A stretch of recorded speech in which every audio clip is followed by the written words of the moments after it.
முத்தழகுல இன்னைக்கு என்ன நடந்ததுன்னு பார்க்கலாம் வாங்க. அஞ்சலியோட கொடுமை தாங்க முடியல. முத்தழகுக்கு எப்படியாவது உண்மையை தெரிய வைக்கணும் அப்படின்னு பூமியும் சொர்ணமும் ஒரு பிளான் பண்றாங்க. கல்யாண போட்டோவை பரண் மேல வச்சுட்டு முத்தழக மேல இருந்து ஒரு பாத்திரம் வேணும்னு எடுக்க சொல்லலாம். அப்ப அந்த போட்டோவை பார்த்தா முத்தழகுக்கு பழசெல்லாம் ஞாபகம் வரும் அப்படின்னு சொல்றாங்க. பிளான் படி சொர்ணமும் முத்தழக கூப்பிட்டு பரண் மேல இருக்கிற பானையை எடுக்க சொல்றாங்க. போட்டோ கையில மாட்டும் போது கரெக்டா சூஸ் அங்க வந்துடுறாரு. நான் இருக்கிற வீட்டுல பொண்ணுங்க யாராவது வேலை செய்யலாமா, நீங்க இறங்குங்கம்மா, நானே எடுத்து தர்றேன் அப்படின்னு அவரே எடுத்து கொடுத்துட்றாரு. போட்ட பிளான் எல்லாம் வேஸ்டா போச்சே அப்படின்னு ரொம்ப ஃபீல் பண்றாங்க சொர்ணமும் பூமியும். முத்தலுக்கு அதுக்கப்புறம் ரூம்ல உட்காந்து துணி மடிச்சிட்டு இருக்காங்க. நம்ம பாண்டியம்மா சும்மா இருப்பாங்களா? வந்து முத்தலுக்கு மேல துணியெல்லாம் வீசி அடிச்சு இதெல்லாம் யாரு மடிப்பா அப்படின்னு கேக்குறாங்க.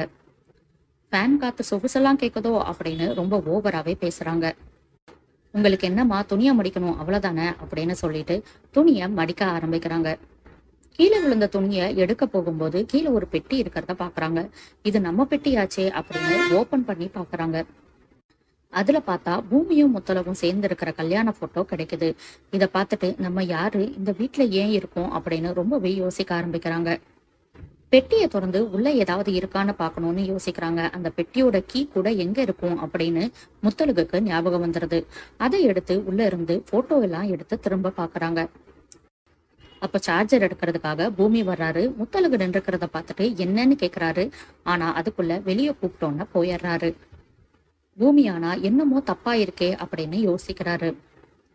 நாளைக்கு என்ன நடக்க போகுது அப்படின்னா முத்தலகு வந்து சொர்ணத்துக்கிட்ட நான் யாருன்னு கேக்குறாங்க. ஒரு வழியா உண்மை தெரிஞ்சிருச்சு முத்தலகுக்கு. இனிமேலாவது கதை கொஞ்சம் இன்ட்ரெஸ்டிங்கா போகுதான்னு பார்ப்போம். அடுத்தடுத்து முத்தலகுல என்ன நடக்குதுன்னு தெரிஞ்சுக்க சப்ஸ்கிரைப் பண்ண மறந்துடாதீங்க.